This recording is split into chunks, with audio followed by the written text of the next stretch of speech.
Welcome friends.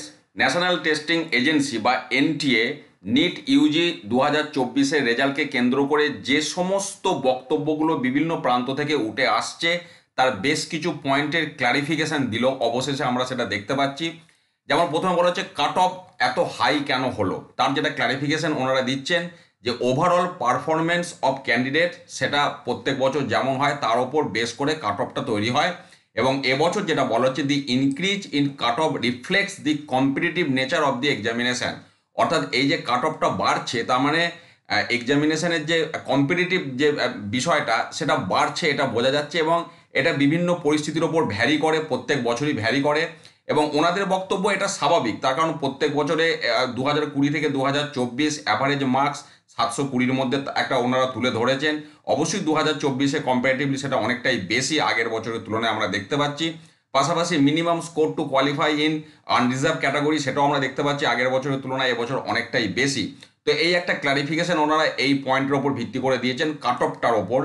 এরপরে যেটা হচ্ছে কম্পেনসেটরি মার্কস, যেটা নিয়ে মেন আলোচনার বিষয়বস্তু, যে সময় নষ্ট হওয়ার জন্য সেটাকে নম্বর দিয়ে মেকআপ করার বিষয়টা, যেটা বলা হচ্ছে যে অলরেডি বেশ কিছু রিট পিটিশন ফাইল হয়েছে, সেটা হাইকোর্টে, অবশ্যই পাঞ্জাব, হরিয়ানা, দিল্লি এবং ছত্তিশগড়ে। বক্তব্য কি লস অফ এক্সাম টাইম, এবং এই নিয়ে আমি জাস্ট ঘন্টাখানেক আগে একটি ভিডিও দিয়েছি, সেখানে আমি বলেছিলাম আমি যাচ্ছি সেই জায়গাটায়।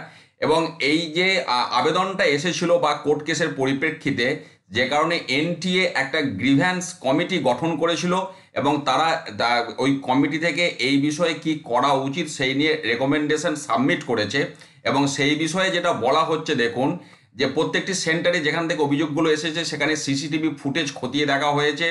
দি loss of examination time was ascertained and such candidates were compensated with marks, অর্থাৎ সময়টাকে নম্বরের কনভার্ট করে সেটাকে মেকআপ দেওয়া হয়েছে। এবং কিসের ওপর ভিত্তি করে?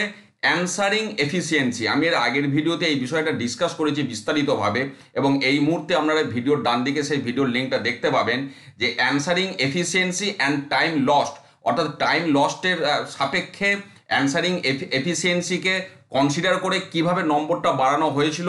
সুপ্রিম কোর্টে যে মামলাটা হয়েছিল এর আগে 2018 সালে, এখানে সেটা উল্লেখ করা আছে। সেই সেই সেই যে মেথোডোলজি, সেটা আমি যে ভিডিওটার কথা বললাম সেই ভিডিওতে আমি বিস্তারিতভাবে ডিসকাস করেছি।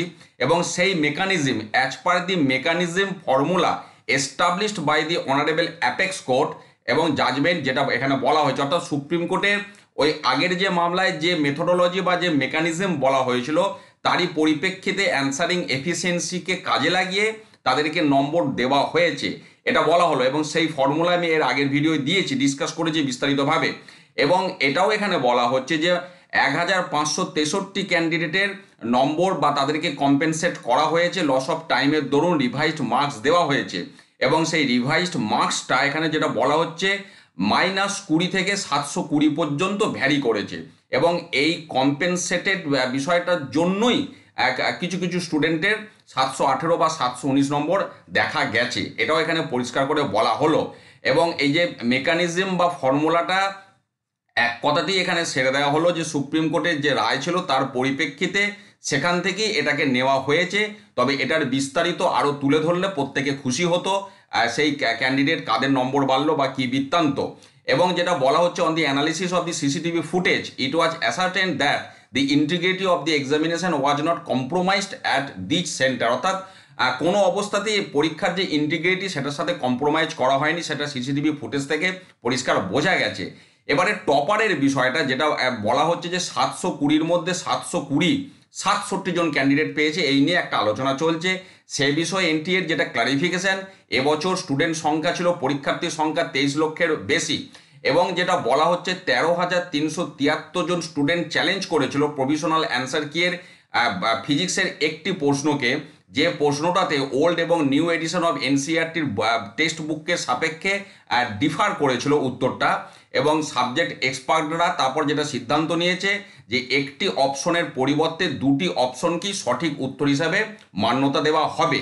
এবং যার পরিপ্রেক্ষিতে বলা হচ্ছে 67 জন ক্যান্ডিডেট 720 পেয়েছে, যাদের মধ্যে 44 জন পেয়েছে ওই রিভিশন ইন ওয়ান অ্যান্সার কি, অর্থাৎ 67 জনের মধ্যে 44 জন 720 পেয়েছে ওই যে অ্যান্সারটা চ্যালেঞ্জ করেছে সেটাতে নম্বর পাওয়ার পরিপ্রেক্ষিতে, আর 6 জন পেয়েছে ওই সময় নষ্ট হওয়ার জন্য যে কম্পেনসেটারি মার্কস দেওয়া হয়েছে তার জন্য।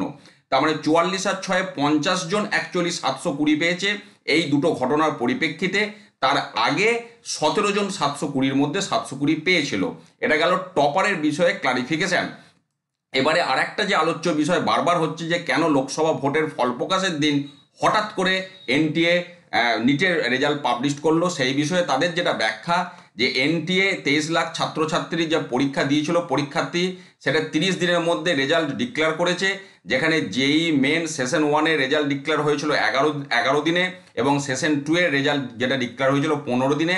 সেক্ষেত্রে এনটিএ 30 দিনে রেজাল্ট পাবলিশ করেছে এবং তারপর এনারা যেটা বলছেন সমস্ত কিছু ট্রান্সপারেন্সি মেনটেন করা হয়েছে। যখন যা বক্তব্য সমস্ত কিছুই আপনার মেল করে পাঠানো হয়, অ্যান্সার শিট থেকে শুরু করে মেল করে পাঠানো হয় ক্যান্ডিডেটদের, কাজে এই জায়গাটা ওনারা নিজেদের স্বচ্ছতা বজায় রেখেছেন এমনটাই বলা হচ্ছে।